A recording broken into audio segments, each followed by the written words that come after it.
দলীয় মনোনয়ন না পাওয়ায় বিক্ষোভ ও মানববন্ধন করেছে মহাদেবপুর থানা বিএনপির সদস্য পারভেজ আরেফিন সিদ্দিকী জনির সমর্থকরা।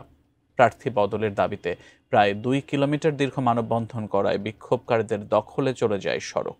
ফলে রাস্তায় সাময়িক অচল হয়ে যায় যান চলাচল।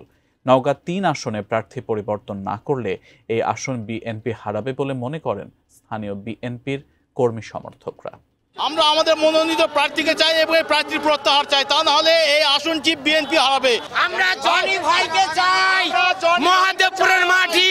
বিএনপি নেতারা বিক্রি হয়, যারা নেতা হয় ওরাই বিক্রি হয়, ওরাই নিয়োগ করে। ত্রয়োদশ জাতীয় সংসদ নির্বাচনকে সামনে রেখে 236 আসনের প্রার্থী ঘোষণা করে বিএনপি।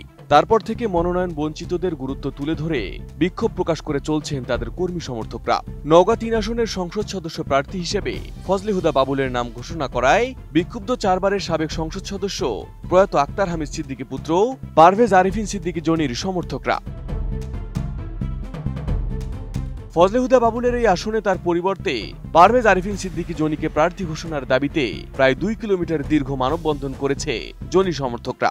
দীর্ঘ এই মানববন্ধনে কয়েক হাজার নারী পুরুষ অংশ নেন। মহাদেবপুর উপজেলা সদরের বাসস্ট্যান্ড এলাকার উত্তরে লিচুবাগান থেকে শিবমোড় পর্যন্ত এই কর্মসূচিতে বিএনপি, যুবদল, ছাত্রদল সহ অঙ্গ সহযোগী সংগঠনের তৃণমূল পর্যায়ের নেতাকর্মীরা অংশ নেন।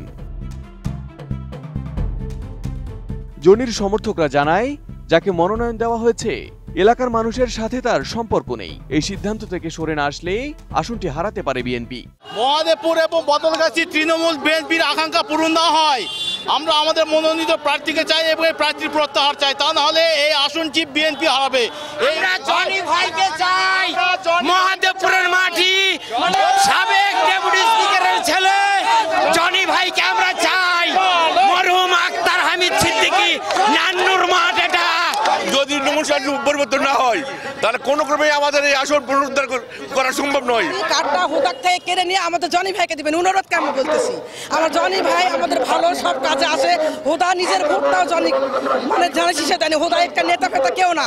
আর যদি ওই হুদাকে সিট দেওয়া হয় এই মহাদেবপুর একে শূন্য হাতে চলে যাবে, আসলেই হারে যাবে।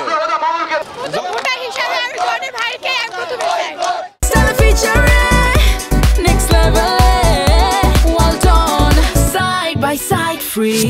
বিক্ষুব্ধ নেতাকর্মীরা মিছিল নিয়ে উপজেলা সদরের প্রধান সড়ক প্রদক্ষিণ করেন। তারা বকের মোড়ে পারভেজ আরেফিন সিদ্দিকী জনির বাসভবনের সামনে গিয়ে সমাবেশে মিলিত হন। কর্মীদের ডাকে সাড়া দিয়ে পারভেজ আরেফিন সিদ্দিকী জনি বলেন, এই মনোনয়ন এখনো চূড়ান্ত নয়। রাজনীতি থেকে তার পিতা আক্তার হামিদ সিদ্দিকীর পরিবারকে মাইনাস করার ষড়যন্ত্র চলছিল, যা এখনো চলমান বলে মনে করেন তিনি। জনগণকে সঙ্গে নিয়ে সেই ষড়যন্ত্র মোকাবিলার ঘোষণাও দেন জনি। এখানে অনেকে বলে, অনেকে অনেক বদনাম করে, সমালোচনা করে। আরে ভাই, প্রকাশ্যে এসে সমালোচনা করে, বাজারে চা খায়, বসে খায়, আমাদেরই লোকজন। আমার ডান বাম পাশে তারা বসতে গেল সঠিক বসে বসে এখন বাস স্ট্যান্ডে সমালোচনা করে। হ্যাঁ, হারামজাদা, নামাজ পড়ে না, শুক্রবার ঘুরে থাকে, কালকে বলে না এই মসজিদে দিয়ে যাও, ওই মসজিদে দিয়ে যাও। হ্যাঁ, আরে ভাই, আমি নামাজ কালাম পর করি, প্রকাশ্যে না আজকে না, 15 বছর আগে স্বীকার করছি। ওপেন মাইকে করছি না আপনাদের সামনে। নামাজি কেন মিথ্যা কথা বলবো? ওটা কেন মিথ্যা কথা বলবো আপনাদের কাছে? তো ভাই, কিন্তু ভাই আমি আপনাদের মতো ওই মাথায় টুপি দিয়া, মসজিদে সেজদা দিয়া, ওইখানে আবার মিথ্যা কথা যা বলি না। এই হলো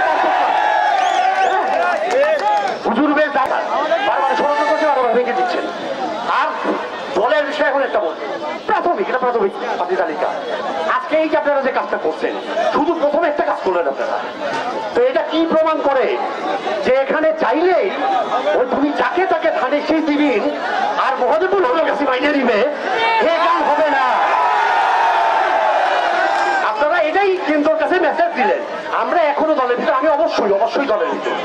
তবে ভাই, প্রকাশ্যে একটা কথা বলে দিই, আগেও বলছি আবারও বলতেছি আজকে এখন প্রকাশ্যে, ভাই আমি কিন্তু বিএনপি করি না। আমি করি হলো তারেক রহমান জিয়া পরিবারের পর। কারণ বিএনপি নেতারা বিক্রি হয়, যারা নেতা হয় ওরাই বিক্রি হয়, ওরাই নিয়োগ করে। যুবদল অঙ্গ সংগঠন যার কথাই বলো, বড় বড় সেই নেতা ছেড়ে বসে তখন পড়ছি, যে যায় লঙ্কায় সেই হয় রাবণ। এই কারণেই ভাই আমি জিয়া পরিবারের যাচ্ছে একটা কর্মী আছি, কর্মী থাকতে চাই মৃত্যু বলতো, নেতা হওয়ার সাথে। এবার বুঝছেন তো?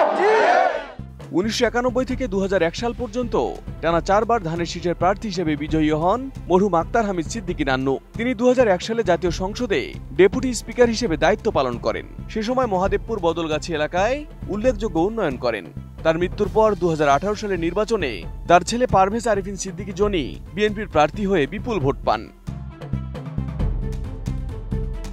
Desk report, ATN news.